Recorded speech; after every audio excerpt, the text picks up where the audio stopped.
खुलुमबाय नोंथांमोनखौ आंनि चेनेलाव बयखौबो बरायबाय आंनि गोसो गोरबोनिफ्राय। आसा खालामो नोंथांमोना गासिबो मोजाङैनो दं होननानै आंबो मोजाङैनो दं। दिनैनि गिबिसिन खौराङानो जाहैबाय जोंनि आसामनि मन्त्रि सर्बानन्द सन'वालनिफ्राय।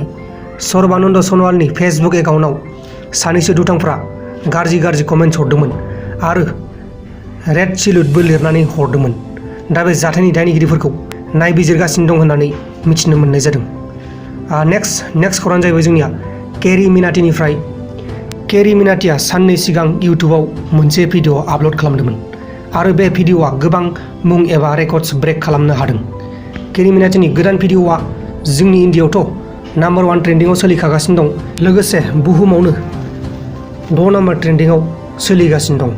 दा बेखौ लानानै इन्डियान इउटुबार्सफोरा गोबां रंजानाय फोरमायदों, लोगोसे केरी मिनाटीआबो गोबां रंजानाय फोरमायदों।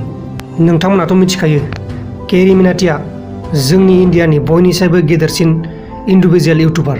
आसा खालामो जोंनि बर'फोरनि गेजेरावबो बेबायदि मुं खामायनो हानाय उजिथों होनना। नेक्स्ट खौरां जाहैबाय गिलु बालु एक्सिडेन्टनिफ्राय। गिलु बालु एक्सिडेन्ट जानानै जिउ खहा जायासै। सासे बिजनेसमेना एबा फालांगिरिया गारि सालायफुबाय थानाय समावनो ट्राकनिफ्राय गंसे थिं गोग्लैबोना होयो आरो बे थिंआ गारियाव हाबहैयो। गारियाव हाबहैनाय लोगो लोगोनो जायबा बिजनेसमेन बिनि खर'आ ससे गैला जायो। अब्लाबो बे जायबा नुबाय थादों नोंथांमोना, बे पिक्सारानो खर'आनो खावसे गैला, अब्लाबो बियो थैयासै। नायबिजिरनाय बायदिब्ला बियो मोनसे फेक्स जानानै थाबाय एबा सोमोनांथाव जाथाय जानानै थाबाय। बे खौरांखौ आङो ओरैनो जास्ट नोंथांमोननो फोरमायनानै होबाय, नोंथांमोना गाज्रि दामोन। नेक्स्ट खौराङानो जाहैबाय जोंनि बे बड'लेण्ड एबा बिटिआरनिफ्राय। जोंनि बड'लेण्डनि निउस चेनेलफोरखौ लानानै गोबां मानसिफ्रानो बाथ्रा दान्थेलायनाय जागासिनो दं। सोरबाबा बुङो बड'लेण्ड रादाबा UPPLनि, सोरबाबा बुङो बायदिसिना खोथा।